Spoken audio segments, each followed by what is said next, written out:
Well, last week we jumped into a new series. We're calling it Hunting the Hypocrite. And the little precursor that we have to know is that it's about hunting where I lack authenticity in my own life, trying to be as whole, as genuine as possible. It's good for me because being a hypocrite is exhausting, right? And it's good for people because people want to know that you can be authentic and be a follower of Jesus. So we started in Matthew chapter 23, where Jesus, who's typically known for saying the most kind, loving things imaginable, spends the entirety of the chapter talking to a group of people who are known as the Pharisees, and they're also the teachers of the law. And Jesus just lambasts them. He lambasts them, and he uses the word hypocrite over and over, and he is desperately concerned that their lack of authenticity, they're gonna miss it all. So there are these, the word hypocrite in the Greek language is hypocrisis, which was the word used for an actor in a Greek play. So you'd hold a mask over your face, you could paint that mask to look like whoever you wanted it to be, and then you pretended to be someone that you actually were not. And Jesus says, when he uses the word hypocrite, he's saying you're pretending to be someone you're not. And some of the more challenging things he says is he says, you know what you're like when you're a hypocrite? You're like a cup that has been washed on the outside and it looks nice, but inside it's filled with filth. Like it's you washed the wrong thing.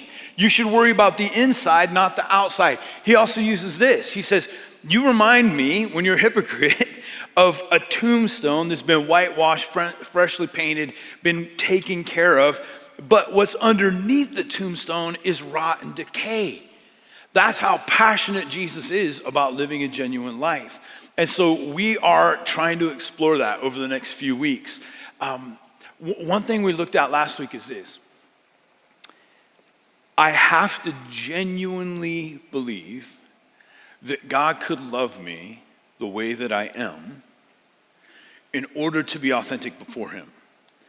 Because if I'm not sure that he could love even the parts of me that I'm not proud of, I'll tend to hold up a mask and try to be someone I'm not, attempting to earn God's love.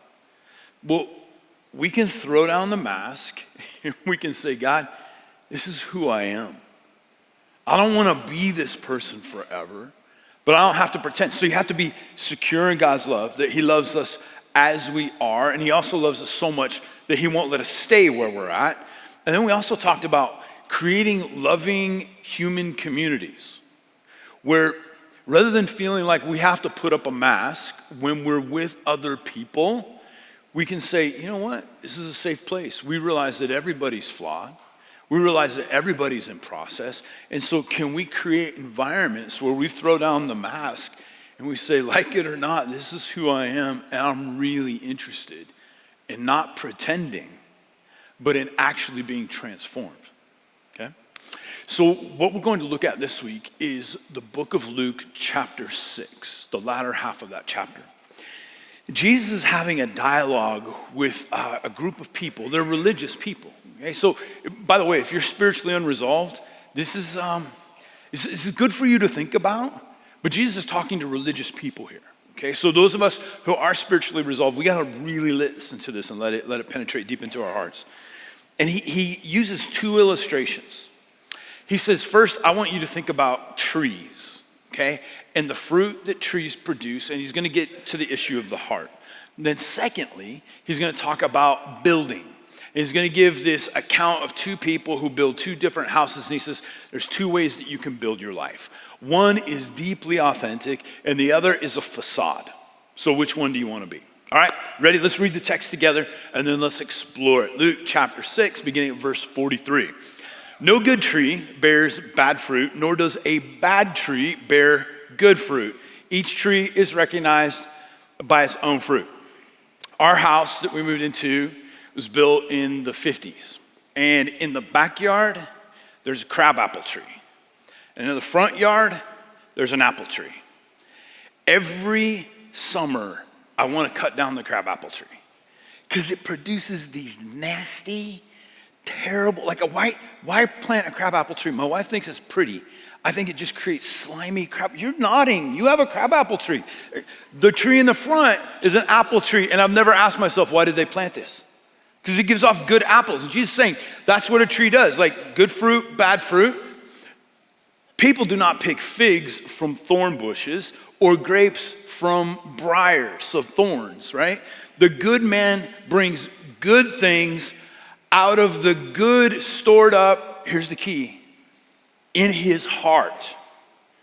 So what's in me makes its way to the surface.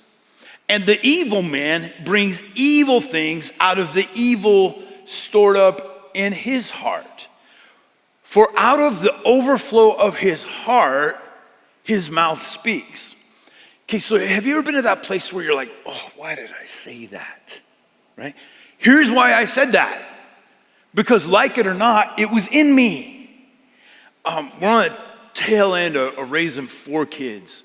And with every one of my kids, no matter how hard I try, at some point in raising them, I had a conversation with them and walked away and thought, oh my goodness, they're gonna be talking to a therapist about that, right? I wanna be loving, but something in me that I didn't want to be there came out through my mouth. That's what Jesus said. So instead of looking at the exterior, you want to look at the interior because that's where things actually emerge from.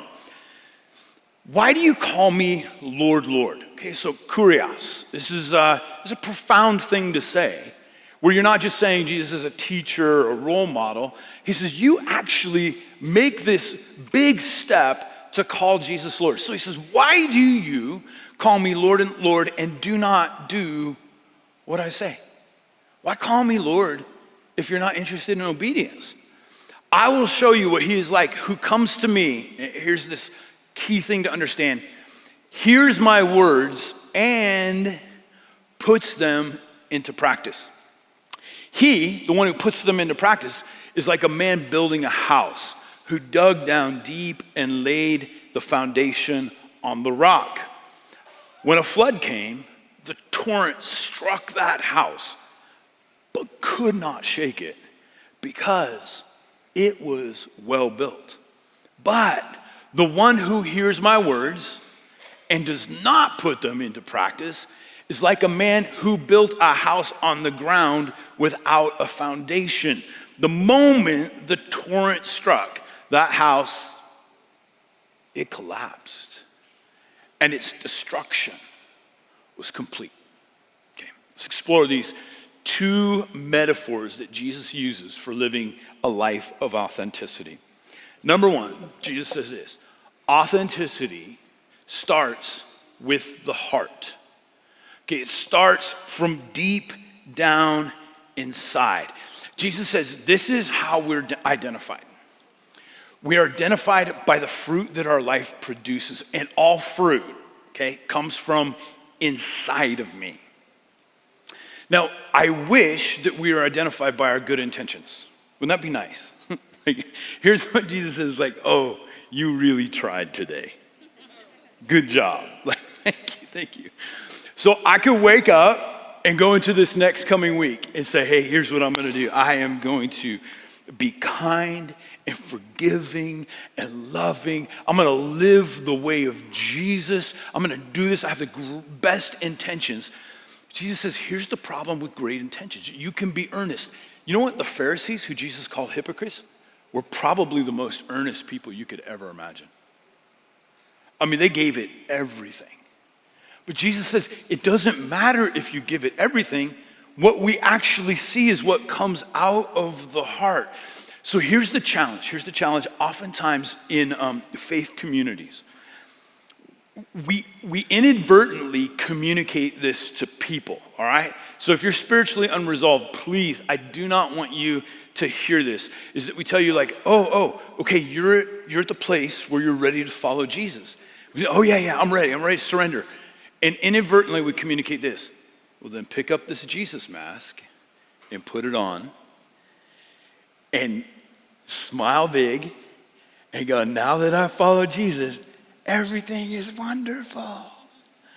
All my pain, all my addictions, all my selfishness, when I put on the Jesus mask, it all evaporated. Jesus says, that's trying to work from the outside in. Authenticity begins deep inside. It's not my intentions. It's not like how much time I put into it. He says, here's what you want is, if I want to know what's in my heart, you know who I should ask? I should ask the people closest to me. Because here's the challenge. I can go to work and I can put on my nice guy or nice lady face. And I can probably keep it up for an 8 or 9 hour day. Yes, sir. Yes, ma'am. Okay. But here's the challenge. When I come home, it's exhausting to keep up appearances, and I put it down, and here's who comes out. The real me. My heart begins to emerge. If I am trying to start from the outside in, some religious duty, it's simply behavior modification. And behavior modification is not transformation. Jesus says what we want is to have something in our hearts, a new heart that emerges, and what comes out is sponsored by the heart, because good or evil, it all emanates from what is inside of me. So last Christmas I got this watch, and I can look at it anytime. I can tell you right now that my heart is beating at 72 beats per minute. I'm now calming down, 70 beats per minute, right? So I can monitor my heart. Here's the challenge. We tend to monitor behavior. We monitor our behavior like, oh, was I nice? Was I kind? Did I do the right thing? And I think instead of monitoring behavior, Jesus is saying, why don't you monitor your heart? Not what you did or didn't do. Why don't you monitor, like, what am I actually thinking in this moment? What is emerging from me? Monitoring my heart. But we're left with a challenge, right? And the challenge is this. Our hearts are broken. Our hearts are damaged. Our hearts are selfish. Our hearts are driven by instincts of self-preservation. So how in the world do I address this? Because Jesus says you can't address it from the exterior. You can't wear a mask. You can't pretend. Jesus isn't interested in that. I don't want like a nice shiny cup on the outside and something filthy inside. We need to have the deep work of the heart take place in our lives. I love that centuries before Jesus said this. We can go to the book of Ezekiel.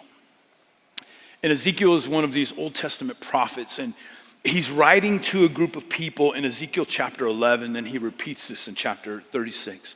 He's writing to a group of people they're just stuck. They have these other nations around them that seem to prosper, and the other nations worship these different gods. So there's this ongoing temptation for like, we worship our God Yahweh, but like we're also interested in this God over here and that God. Like materialism creeps in, and we think this would make us happy.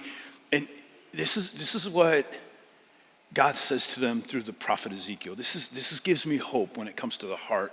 God says this, I will give them. Where does a different heart come from? It is a gift from God. I will give them an undivided heart. A heart that doesn't compartmentalize their faith. A heart that doesn't worship God and other things. I'll give them an undivided heart and put a new spirit in them. I will remove from them their heart of stone. The heart that has become calloused, damaged. The heart that is lifeless, and give them a heart of flesh.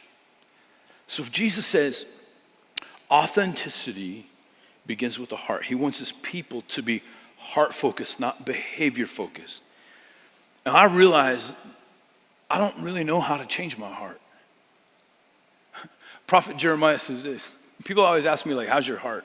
And this scripture always comes to mind. Jeremiah says, the heart is wicked and deceitful above all things. Who can know it? I'm like, I don't know. Like, I pretend like it's good, but maybe it's messed up. I'm not sure. You know what I need? I love hydro flasks. It's the worst invention ever. I need a new heart. I need, like, my heart, I can't repair it, but God could. I need him to remove the stony, cold, dead places and give me a new heart, one that's vibrant, one that's healthy, one that's not driven by his instincts and its passions.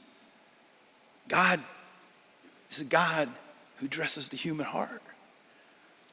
And that's what we're after to live an authentic life, is that inside there's health. Inside there's something that's alive and beating, and it cares about the things that God cares about, not just the things that I want. I recently had this beautiful experience with a friend of mine. I've only known him for a couple of years. We're getting to know each other pretty well. And I didn't know anything about his history. I know a few things, but I didn't know 10 years back what was life like. And we were hanging out, and he's got all kinds of body art. That's a cooler way to say tattoos, okay? He's got body art, and I made him this offer. I said, hey, I just felt like we were comfortable enough. I said, okay, if you tell me about your body art, I'll tell you about the mole on my back. Because I don't have any body art, right? I'm like, it's a deal. I'll tell you, it was there when I was born. It's, okay. And so it was an astounding conversation because what was on his body directly related to this period in his life, right? And hey man, I got this in prison. I got this after rehab. I got this when this tragedy happened in my life. I got this because my mentality was here and I hated people, this type of stuff. And so all of this was imprinted. And here was the beautiful, astounding thing. Somewhere between then and now, the God of the universe had done a heart transplant on this man. Because he's loving and passionate about God and just wants to serve and help people. See, this is the God that we serve. And when I spend a lifetime trying to hide my heart, it's a religiously exhausting thing. And when I get to the place where I'm like, God, this is who I am. I need a new heart. Could you begin to stitch this one back together? Could you help me through grief? Could you teach me to forgive? Could you heal the brokenness? Could you give me a new heart? That's what God does. That's what Jesus is involved in. Did you know that Jesus never promises to change your behavior? Can't find it in the Bible. He never promises, hey, if you start following me, all your addictive urges will go away. If you start following me, you'll wake up and you'll be happy every day. But you know what he does promise?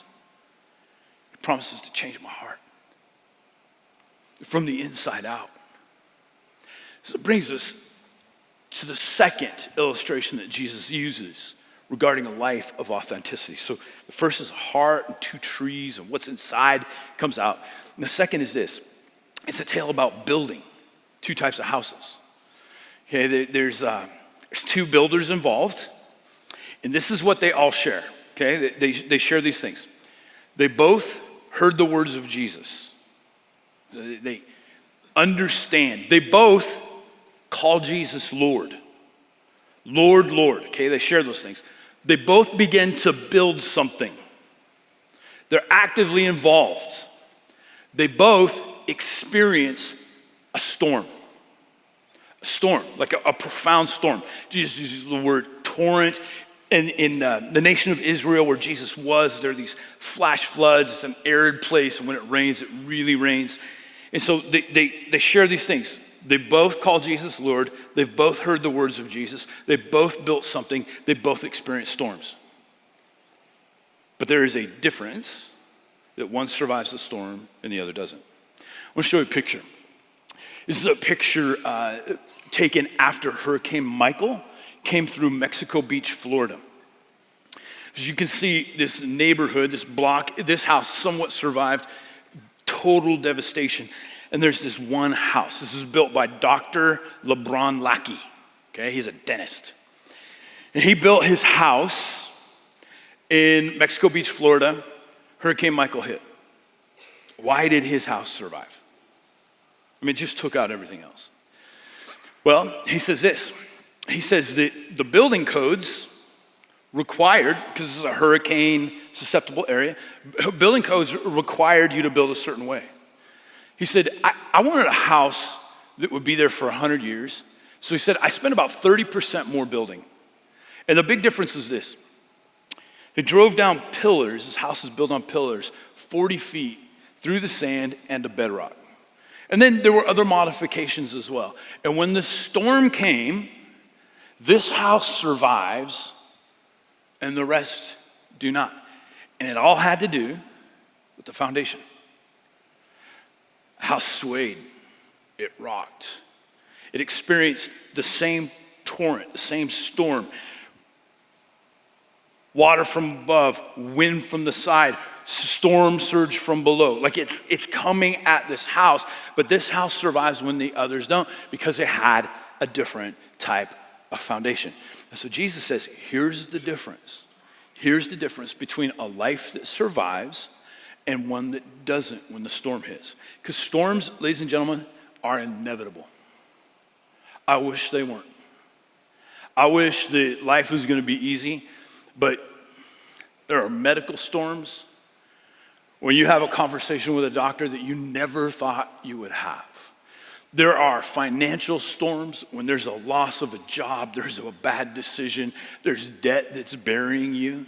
There can be relational storms when you've experienced betrayal and hurt. Family storms where families just blow apart and you're like, what happened? I mean, storms can go on and on. It can be my addictions that create a storm. It can be a crisis of faith, that type of storm. It can be a moral storm where I made a choice. I wish I could take it back, but it's too late. And now I'm experiencing the storms. What allows one person to stand and the other to fall? Here's the difference. It is not information. And it is not inspiration. I wish I could tell you that the person who survived the storm was the one who had read more of the Bible. That would be nice, because I can do that. I wish it was the person who was most passionate. They were so inspired. They're like, it's a storm, but I'm so excited. Everything's gonna be okay. I proclaim peace. Here's the one thing that's different between the two builders. One heard the words of Jesus and put them into practice. The other heard the words of Jesus and just started to build. So Jesus says this. It's kind of counterintuitive. This is not what I would think if I'm thinking about what builds a genuine life that can withstand rather than a facade. Jesus says, here's where it's different, is I hear the words of Jesus and I put them into practice. I obey. I obey systematically. I come to junctures in my life where I have a choice. Someone offended me. I'm going through a relational storm. And everything in me says, get back, get revenge, speak badly about this person. But Jesus has taught me a new way to be a human that is very contrary to my instinct. Where Jesus says radical things like, love your enemies and forgive those who offend you. And when I hear the words of Jesus, and then I say, I'm not going to do what I want to do right now. Jesus taught a new way to be a human being, and I'm going to put his words into practice. As hard as this is, I don't know how to forgive, but I'm choosing to forgive. I'm choosing to keep my mouth shut. I'm choosing not to take revenge. Jesus says, at that moment, when you heard my words and you put them into practice, you created foundation in your life. It's a financial storm, and I have this opportunity to buy this. No. Jesus taught me a new way of dealing with finances. I'm choosing his way instead of that immediate gratification. That would make me so happy. I've always wanted that. Whatever it is when I come to those places and I choose to put the words of Jesus into practice. That's what gives me a foundation rather than a facade. A facade, here's the problem. You can build a facade, right? And nobody knows how genuine it is, because it looks just like the other house. We could build something that is so impressive to people. I mean, almost everybody I know wants to be liked, right? We want respect, we want admiration. Very few people go, I hope people hate me, right? No. So here's the tendency, is I want to build something that's impressive. I want to build something where people go like, wow, she is spiritual. You see how big her Bible was? He is impressive. Did you, he threw into that conversation the theological propitiation of sin? Like, what in the world? That's impressive. And this is exactly what drove the Pharisees, is I want to build an outward facade that impresses people. And Jesus says, I don't care about the outward facade. I care about depth. I care about maturity. And it doesn't come from who reads the Bible more. It comes from who obeys the Bible more. He who hears my words and puts them into practice is like a man who built his house, and through his steps of obedience, of self-denial, created a foundation, and a foundation that survived the storms and the difficulties. Obedience. Now, I wish I could say that at some point in your spiritual life, the foundation's complete, you're done. Wouldn't that be nice? I have obeyed Jesus. Now I can build upwards. I think foundation work, it's a lifelong pursuit. I've realized when we were purchasing our house here 10 years ago, inspector came through and the former owners had hidden a crack in the foundation. A board was removed and we're like, whoa. So you had to have it tested, and the geologist comes in, they said it's gonna be okay. But a crack in the foundation could jeopardize everything, right? Here's the problem. You can spend some years trying to obey and put into practice the words of Jesus, and you'll realize every now and then, I've developed a crack in the foundation. I need to go back to address that. My foundation can always go deeper and deeper and deeper. It's a lifetime pursuit. Now I want to end with two questions, okay? Two questions. Here's the first. Am I more focused on building above ground or underground? So the challenge with underground is nobody sees or recognizes when I hear Jesus' words and put them into practice. It's kind of like this deep thing. It's an issue within me that I'm choosing not to go with my instincts, and I'm choosing not to go with self-preservation, the thing that would bring immediate gratification. I'm choosing the way of Jesus, and it's not always tangible. There's this temptation. It's what the Pharisees face, and it's what you and I face, to build something that is outwardly impressive. And Jesus says, let's not worry about what it looks like on the outside. Let's create a deep foundation through putting the words of Jesus into practice in our daily choices. Here's my second question. How can I switch from monitoring my behavior to monitoring my heart? Here's a huge temptation for any of you who are raising kids. We can be behavioral focused in raising kids. We want them to do the right things, right? Here's the challenge with that. One day they're gonna leave your home and you can no longer monitor their behavior, right? Be focused on the heart. Because one day when they leave your home, their hearts are gonna go with them. And their hearts are what is most important. And in my life, I want to focus less on my behavior and more on my heart, because Jesus says an authentic life is one that it comes from the heart. And that instead of trying to hide what's in my heart, I just open up and I'm saying, God, this part of my heart is damaged. This part of my heart is terribly, terribly selfish. This part of my heart needs renewal. It's dead. There's nothing happening here. God, heal my heart and let my behavior follow. It'll come out of the outflow of my heart.